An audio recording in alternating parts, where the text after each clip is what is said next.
सबसे पहला पुरस्कार 1955 में मिला था हिम तरंगिणी को। एक चीज़ नोटिस करने वाली बात है कि 1955 में ये पुरस्कार स्टार्ट हुआ और 1955 में पहला पुरस्कार हिम तरंगिणी को मिला। तो अब हम लोग इसे ट्रिक से याद करेंगे। कैसे याद करेंगे? ट्रिक।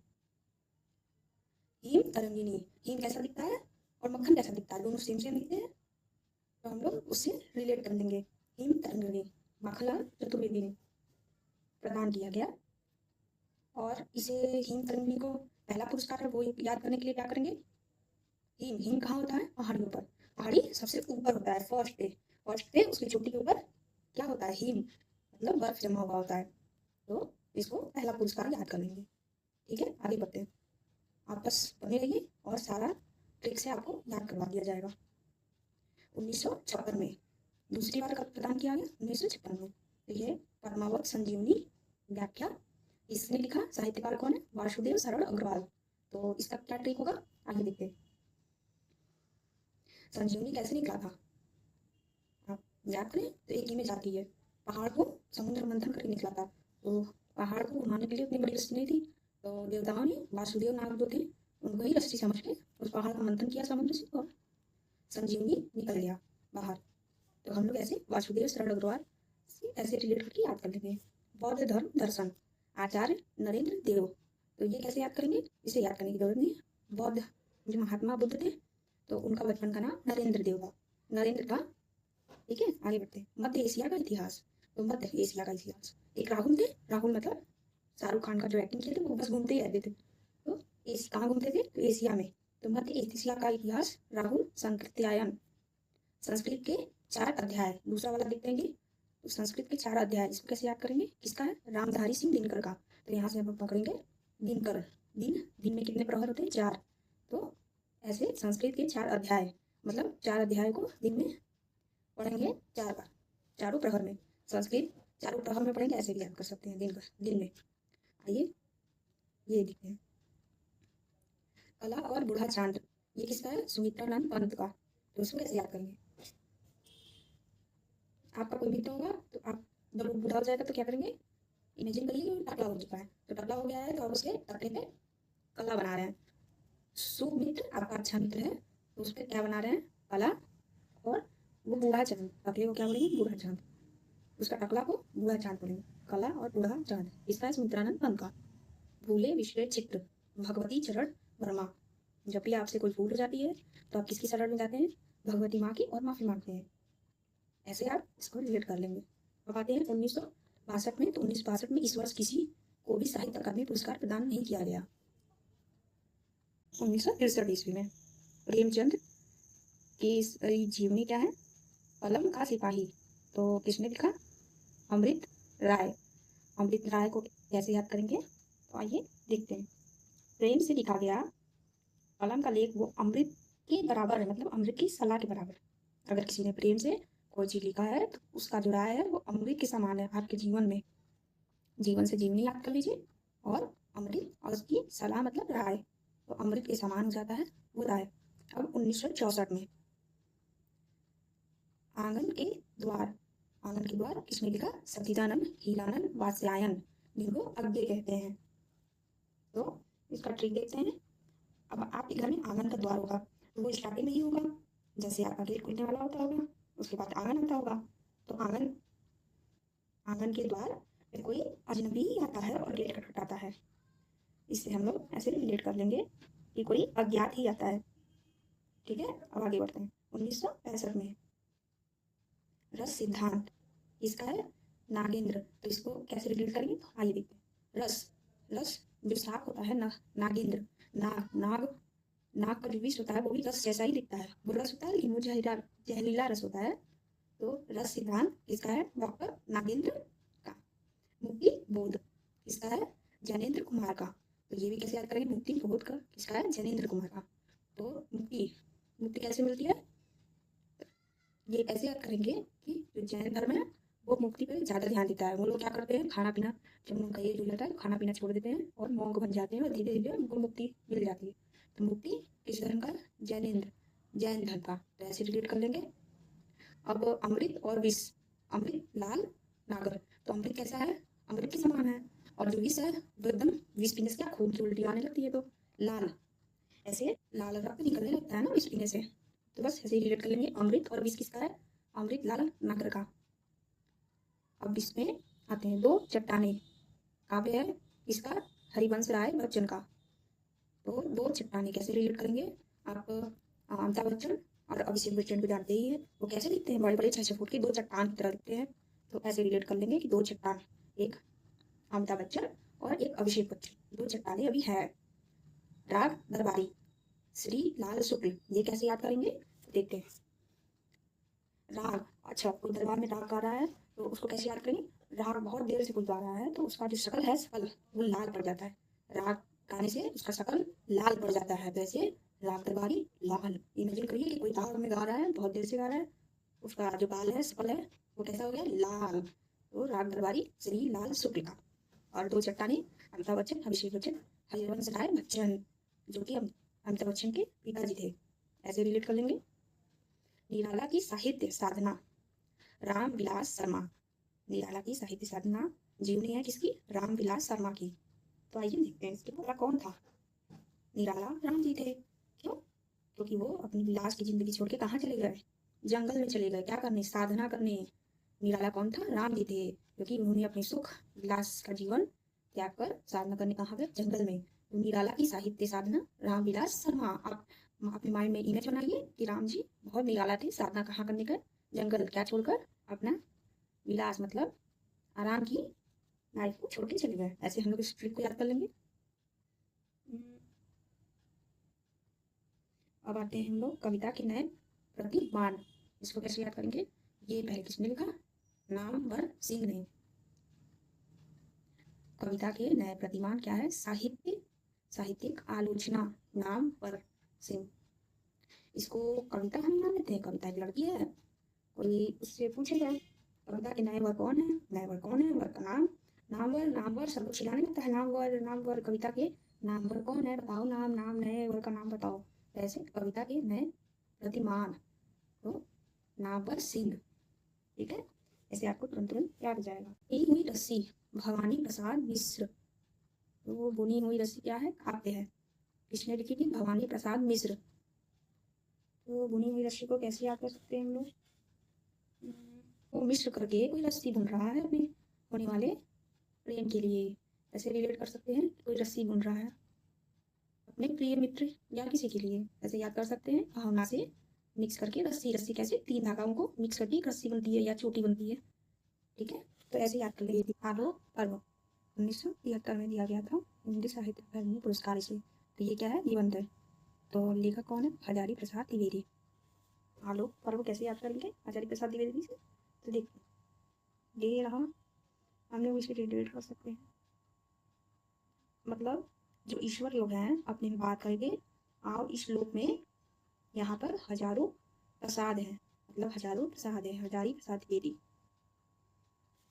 आओ इस लोक में हजारों प्रसाद है, मतलब टेस्टी टेस्टी प्रसाद है। तो भगवान भी सोचे आओ इस लोक में, यहाँ हजारों प्रसाद मिल रहे हैं। ठीक है, ऐसे हम लोग से रिलेट कर लेंगे। प्रसाद मतलब भोग। ठीक है, खाने के लिए भोग जो लगा रहा है भगवान को। आओ इस लोक, यहाँ हजारों प्रसाद है। ठीक है, अब 1974 में मिट्टी की बारात क्या है? काव्य है। तो ये किसे मिला था? शिव मंगल सिंह, जिनका नाम सुमन भी है। तो इसे कैसे रिलेट करेंगे हम लोग? इसे मिट्टी की बारात, हाँ तो ऐसे हम लोग इसे रिलेट कर सकते हैं। ये शिव मंगल ऐसे रिलेट करते हैं। शिव जी जो थे वो आपको याद है जब गए थे पार्वती जी को, तो कैसे गए थे? तो वो बारात लेके गए थे और भभूत और मिट्टी वो अपने शरीर पे लगाए हुए थे। ठीक है, ऐसे हम रिलेट कर सकते हैं। सुंदर मन से गए थे, तो अपने जैसे रहते थे वैसे सुंदर मन से मिट्टी लगा के बारात अपनी लेके चले गए शिव मंगल सिंह। ठीक है, ऐसे हम लोग रिलेट कर सकते हैं। तो मिट्टी की बारात लेके शिव जी चले सुमन से, अच्छे मन से। तमस उपन्यास, तमस 1975 में जो उपन्यास है किसने लिखा? तमस को 1975 में अवार्ड मिला। लिखा किसने था? विश्व सहानी ने। ठीक है, तो तमस को कैसे रिलेट करेंगे? तो तमस को हम लोग कर लेंगे उमस, और विश्व को कर लेंगे भीषण। सहानी से क्या कर लेंगे? सहा। तो ज्यादा उमस भीषण गर्मी सहा नहीं जाता। ठीक है, तमस से उमस। ठीक है, ऐसे याद कर लेंगे। तमस उमस, उमस भीषण उमस सहा नहीं जाता, तो सहानी से सहा नहीं जाता। अब 1976 में मेरी तेरी उसकी बात। अच्छा, तो कोई आपके पसंद के लोगों के बारे में बात करता है तो क्या कहते हैं, हाँ हाँ इसके बारे में बात करिए, तो यश यश यश मेरी तेरी उसकी बात। तो आप बहुत इंटरेस्ट से सुनते हैं बात। तो मेरी तेरी उसकी बात किसका है, यश यश यशपाल। ठीक है, 1977 ईस्वी में। अब क्या है, चुका भी मैं नहीं, क्या चीज है ये, काव्य है। किसने लिखा, शमशेर बहादुर सिंह। तो इसको कैसे रिलेट करेंगे, चुका भी नहीं हूँ मैं।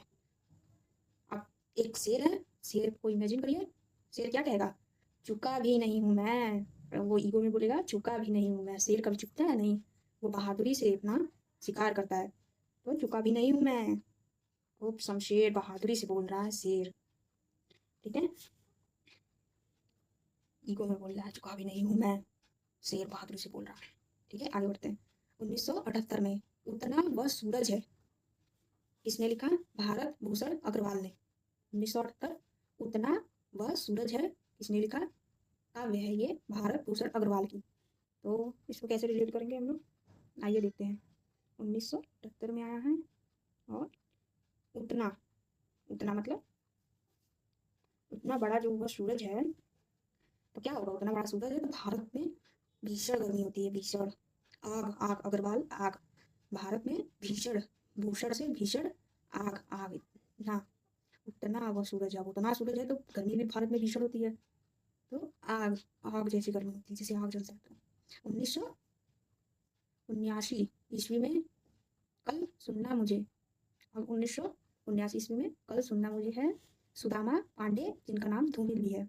तो कल सुनना मुझे, अब इसके लिए हम लोग क्या ट्रिक अपनाएंगे, सुदामा, सुदाम, सुदामा का कर देंगे सुदाम, सुदाम, सुदामा से सुदाम, कल मिलेगा अच्छा दाम, कल मिलेगा, कल मिलेगा अच्छा दाम, यादें धुंधली नहीं होंगी।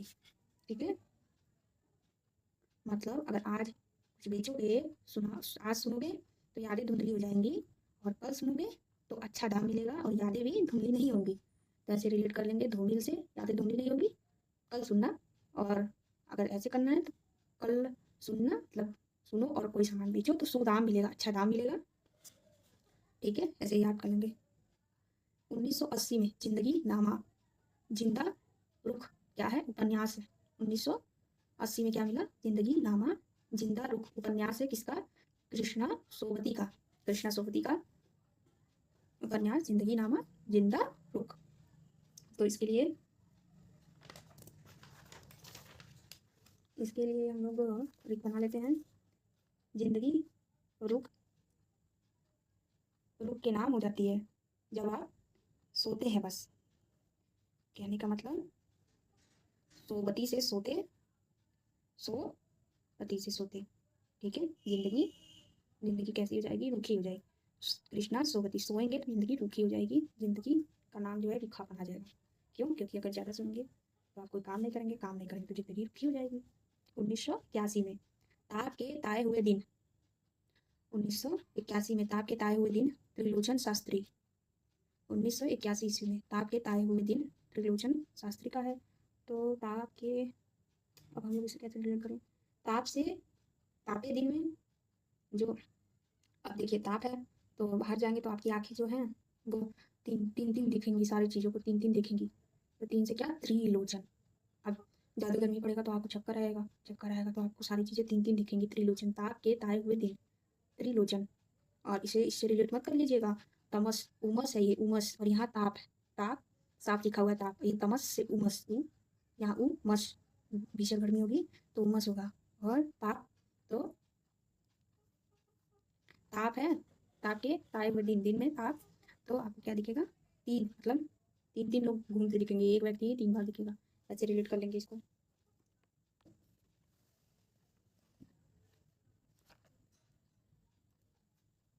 आइए ये देखते हैं। 1982 ईस्वी में विकलांग श्रद्धा का दौर व्यंग है, ये किसी ने व्यंग कहा है। क्यों, क्योंकि उसमें ऐसा कुछ होगा जो सही नहीं होगा लोगों का, तो उसको उसमें बताया गया है व्यंग के रूप में। तो किसने लिखा है, हरि शंकर परसाई।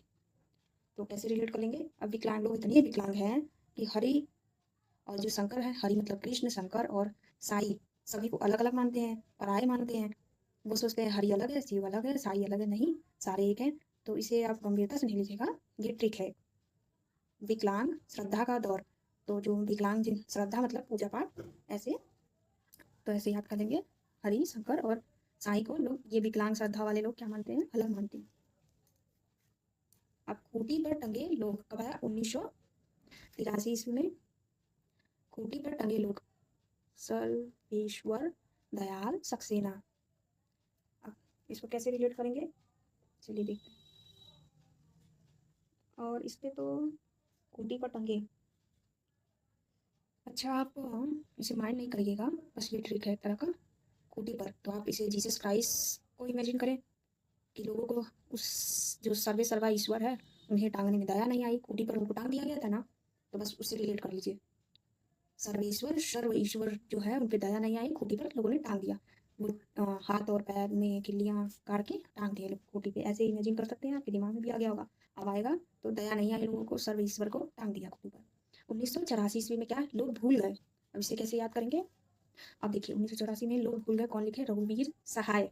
तो इसको ऐसे रिलेट कर लेंगे ना कि जो वीरता से लड़ता है, हम लोग के देश में भी देखिए जो वीरता से लड़ा है उसे कहाँ कोई याद रखा है, बस गांधी जी और इन लोगों को याद रखा गया है। जो लोग पहले लड़ चुके हैं उन लोगों को सभी लोग भूलते जा रहे हैं। तो लोग भूल गए किसी वीर को, जिन्होंने सहाय सहाय जब सहारा दिया, सहाय बनाए वीर लोग, उन लोगों को भूल गए लोग। वो लोग भूल गए, किसे भूल गए, वीर को, रघुवीर सहाय। ठीक है। अब 1985 में कब्बे और काला पानी क्या है, कहानी संग्रह, किसने लिखा है, निर्मल वर्मा। कब्बे और काला पानी, तो इसका ट्रिक हो जाएगा, कौवा काला कितना भी नहा ले निर्मल पानी में, पानी से पानी, और निर्मल से, निर्मल मतलब नरम पानी, अच्छा पानी, स्वच्छ पानी, फिर भी काला ही रहता है कौवा, कौवा काला रहेगा। काला पानी भी काला दिखेगा, कौवा कितना भी नहा ले, तो कैसे याद कर लेंगे, कौवा कितना भी नहा ले निर्मल पानी से काला ही दिखेगा, काला। कौवे, ओ कौवे है, कौवा नहीं है, कौवे है, लेकिन इसे कौवा समझेंगे। कौवे और काला पानी निर्मल वर्मा, तो ऐसे ही याद हो जाएगा। आप बस वीडियो देखते रहिए, आपको सारी चीज़ें यहीं याद हो जाएगी। 1986 ईस्वी, अपूर्व, अपूर्व केदारनाथ अग्रवाल। ठीक है, अपूर्व केदारनाथ अग्रवाल। तो इसको, अपूर्व को कैसे याद कर लें हम लोग, पूर्व में लोग कदर नहीं करते, और बाद में, मतलब पूर्व मतलब पहले, जब कोई चीज़ उनके पास होती है वो कदर नहीं करते हैं, और फिर बाद में अपूर्व मतलब पूर्व के, पूर्व नहीं है ये, अपूर्व है, सॉरी दोस्तों। तो ये अपूर्व है, तो अब मतलब वक्त बीतने के बाद, पूर्व, पूर्व के बाद लोग कदर करते हैं। ठीक है, ऐसे याद कर लेंगे। ठीक है, और इसमें ठीक है, इतना से तो याद ही हो जाएगा। तो ये हो गया अपूर्व, कदर नहीं करते लोग। 1987 में, 87 ईस्वी, मगध कृति है। मगध ये काव्य किसकी कृति है, इसके साहित्यकार है श्रीकांत वर्मा। मगध काव्य है कब की, 1987 की, श्रीकांत वर्मा। इसके लिए तो ज़्यादा मेरे पास ट्रिक है। मैं गधा, ऐसे सोच लिया हम लोग, मैं गधा काटने लगा, अब मेरा मालिक है मैं, मगध, मैं गधा कांत से काटने लगा, क्यों भाई, वजन डालने के कारण, वर्मा से वजन। मगध पढ़ेंगे तो मैं गधा, और श्रीकांत पढ़ेंगे, श्रीकांत वर्मा, मैं कांपने लगा वजन से मैं कांपने लगा, ऐसे करके रिलेट कर लेंगे हम लोग। अब 1988 में अरण्य, ठीक है, 1988 में, 1988 ईस्वी में अरण्य काव्य है, नरेश मेहता का, नरेश मेहता का अरण्य काव्य। तो इसके लिए हम लोग क्या ट्रिक बना लेंगे, अरण्य, रण्य मतलब रन, रन, रन, रन को और भी क्या कहते हैं, रेस, रेस, नरेश, अरण्य रेस, रन, अरण्य रन, न रेस, रेस रनिंग, नरेश। ठीक है, ऐसे रिलेट कर लेंगे, रन करेंगे, रेस करेंगे, मेहनत लगती है, मेहता मेहनत। अब अरण्य कोई बोलेगा तो रन, रन ऐसे याद करेंगे तो आपको याद आएगा कि वो रेस, रेस करने में मेहनत लगती है, तो मेहता। ठीक है, ऐसे हम लोग याद कर लेंगे। अब 1989 में अकाल में सारस किसका है, केदारनाथ का है, तो इसके लिए हम लोग क्या ट्रिक बना लेंगे। अब केदार दिया है, तो केदार से, केदारनाथ में क्या है, महादेव है, महादेव से अकाल मृत्यु क्या बिगाड़ेगा, ऐसे करके गाना है ना, उससे रिलेट कर लेंगे। अकाल मृत्यु क्या बिगाड़ेगा जो भक्त है महाकाल का, मतलब केदारनाथ को ऐसे याद कर लेंगे। ठीक है दोस्तों, 1989 ईस्वी में अकाल में साहस रखो, अकाल क्या बिगाड़ेगा, सारस से साहस रखो, अकाल क्या बिगाड़ेगा, जो केदारनाथ का भक्त हो। ठीक है, अब हम लोग आ जाएंगे 1990 ईस्वी में। नीला चांद उपन्यास है किसका, शिव प्रसाद सिंह। ये तो नॉर्मल है, आप तुरंत याद कर लेंगे कैसे। तो अब शिव जी क्या लगा, शिव जी का जब भी फोटो देखेंगे तो आंख बंद, ऊपर से गंगा बहती है और चंद्रमा उनके शीश पर है। ठीक है, कैसा चंद्रमा दिखता है, नीला चंद्रमा। कोई भी शिव जी का फोटो देखेंगे तो हाँ नीला चंद्रमा, तो नीला चांद, चांद ऐसे करके ऐसे होता है ना, ऐसे करके, तो शिव जी के शीर्ष पर है, तो नीला चांद कहाँ, शिव जी शिव प्रसाद सिंह ऐसे हो गया। 1951 ईस्वी में क्या है, मैं वक्त के हूँ सामने। अब वक्त के सामने हूँ भाई, वक्त बड़े बड़े को गिरा देता है, तो गिरिजा कुमार माथुर ऐसे रिलेट कर लेंगे ना, अच्छी ट्रिक है। मैं वक्त के हूँ सामने, कोई भी हो वक्त के सामने उसे वक्त गिरा ही दिखता है। ये ट्रिक तो अच्छी है। 36 में आया ना, कितना भी कोई व्यक्ति अच्छा हो,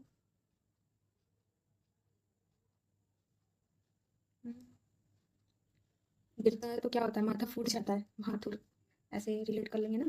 1992 उन्नीस सौ 1992 में क्या है, ढाई घर, गिरिराज किशोर। किशोर लोग क्या करते हैं, इसका ट्रिक बनाते हैं ना हम लोग। किशोर लोग क्या करते हैं, गैराज खोलते हैं। ढाई घर मतलब 2.5 फुट का भी घर होगा तो उसमें गैराज खोल देंगे। कौन, किशोर लोग। किशोर, गिरिराज मतलब गराज। किशोर से याद रखेंगे, यहाँ गिराएंगे नहीं, यहाँ माथा गिरेंगे तो माथा फूटेगा, इसको ऐसे रिलेट करेंगे। और इसको गिरिराज को किशोर। ठीक है, तो किशोर लोग क्या करते हैं, ढाई ढाई छोटा सा भी घर रहेगा तो उसमें गैराज खोल देंगे, ढाई घर।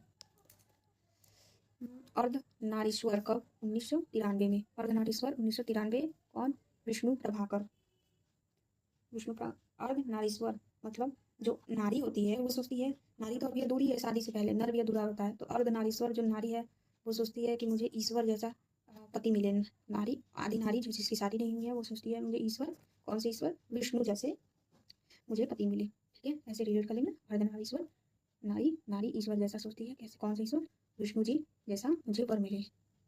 ठीक है, और अब आते हैं 1994 ईस्वी। कहीं नहीं वही, कहीं नहीं वही काव्य है किसका, अशोक वाजपेयी का। कहीं नहीं वही अशोक वाजपेयी का काव्य है, कब, 1994 ईस्वी में। कहीं नहीं वही, तो वो हम लोग इसको रिलेट कर लेते हैं। अशोक को क्या करेंगे ना, अशोक, अरे अशोक, कहीं नहीं वही अशोक। अशोक को शोक, अब व्यक्ति बहुत दिन से किसी से बिछड़ा रहता है तो वो सोचता है ना कि कहीं वही तो नहीं है, कहीं कहीं वही नहीं है। आप जब किसी से बिछड़ जाते हैं तो आप सोचते हैं कहीं वही तो नहीं है, वही तो नहीं है, हर जगह उसी व्यक्ति को खोजने की कोशिश करते हैं। ठीक है, तो हम ऐसे रिलेट कर लेंगे। ये फनी ट्रिक है पर इसे ध्यान देंगे। अशोक, शोक है इसमें, और क्या, वाज पई, पई से इसको रिलेट करेंगे। पाई पाई मतलब फिर ये उसको सोचेगा कोई कि मैं पा गई, कहीं वही है वही है वही है, तो ऐसे रिलेट कर लेंगे। अब 1994 में ये हो गया, और 1995 कोई दूसरा नहीं, कुंवर नारायण। शादी से पहले कुंवारे लोग क्या कहते हैं, कोई दूसरा नहीं है, मेरी शादी करा दो। लड़के क्या कहते हैं, लड़कियाँ, कुंवारे लोग क्या कहते हैं, कोई दूसरा नहीं है, शादी करा दो मेरी। और फिर बाद में कोई दूसरा रहता है उनका। तो यहाँ पे ये ट्रिक को बस करते हैं। एक और बता देते हैं, मुझे चांद चाहिए। 1996 ईस्वी में मुझे चांद चाहिए उपन्यास था, तो इसी इसके साहित्यकार हैं सुरेंद्र वर्मा। मुझे चांद चाहिए, तो सुरेंद्र वर्मा। इसको कैसे याद करेंगे, मुझे चांद जैसा सुंदर वर चाहिए, मुझे सा मुझे चांद जैसा सुंदर वर चाहिए। दोस्तों ये जो ब्लैक में है ये मोस्ट इंपॉर्टेंट है। ठीक है, ठीक है दोस्तों, ऐसे ही से सुंदर वर से रिलेट कर लेंगे। ठीक है, और ये अर्धनारीश्वर को इसे रिलेट नहीं करेंगे, विष्णु जैसा चाहिए, ईश्वर ऐसे रिलेट कर लें। ठीक है, दोनों मिक्स नहीं करिएगा। ठीक है दोस्तों, थैंक यू। आगे की वीडियो बाद बनाते हैं।